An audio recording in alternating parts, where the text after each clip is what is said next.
Here now, House Republican Conference Chairwoman Liz Cheney. Good to see you this evening, Chairwoman. Thank you for being here. What's your reaction to what's going on there? Well, thank you for having me, Martha. I think what you're watching is really the unraveling of the Democratic Party as we've known it in the past.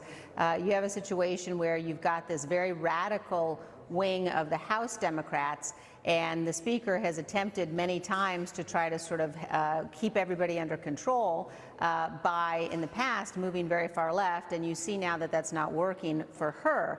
But what you do have is a situation where the Democratic Party, both here in the House as well as the candidates that they've put up for president, has become a party of socialists. They've become a party that are advocating this far left set of positions. And, you know, I think on some level Speaker Pelosi knows that those are not positions that the vast majority of the American people agree with. She knows that the vast majority of the American people do not want to give free government-provided health care to all illegal immigrants. But we know that that is what the Democrats in the House, many of them want to do. We know it's what the Democratic presidential candidates want to do.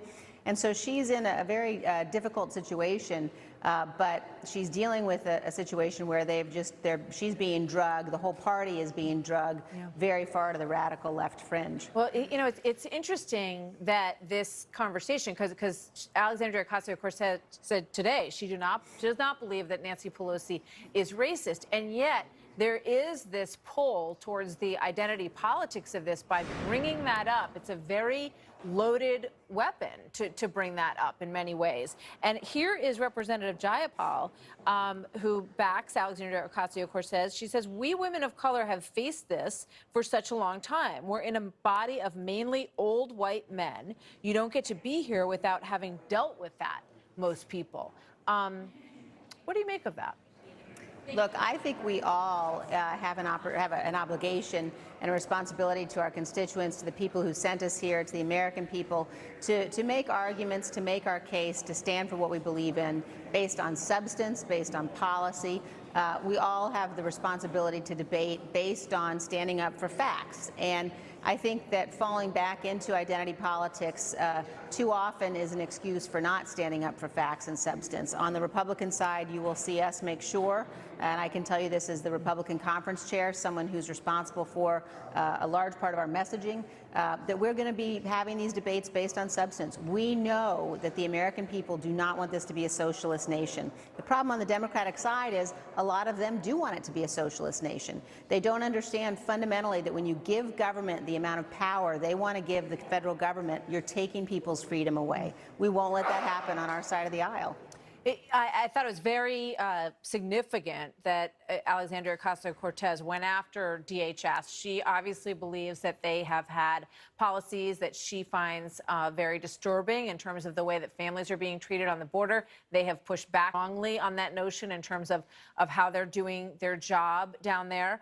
But she then said that she thought that the creation of DHS in the early 2000s, and she doesn't mention 9/11 when she talks about this, but she says that it was an egregious mistake on the part of the Bush administration. What's your response to that? It's just fundamentally irresponsible, uninformed. The Department of Homeland Security is comprised of approximately 22 agencies. They have hugely important cyber security responsibilities, intelligence security responsibilities, the Coast Guard, the Secret Service, FEMA. All of those are part of the Department of Homeland Security and part of the hugely important mission that department has and the hundreds of thousands of professionals who staff that department. I did note that when Congresswoman Ocasio-Cortez talked about its creation, she failed to mention 9/11. That's pretty much something that we see consistently, frankly, on their side of the aisle, a lack of a willingness to recognize what the nation went through, the worst attack in our history, and the fact that we put the Department of Homeland Security together to help ensure the security of the homeland. It was one thing when they were out there saying they were going to abolish ICE. That in and of itself is absurd and irresponsible enough.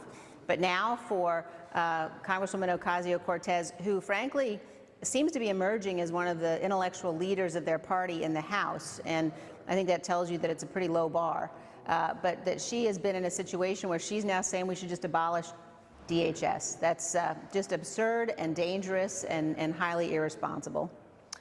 Chairwoman Liz Cheney, thank you very much. Good to have you with us tonight. Thank you, Martha. Good to be with you.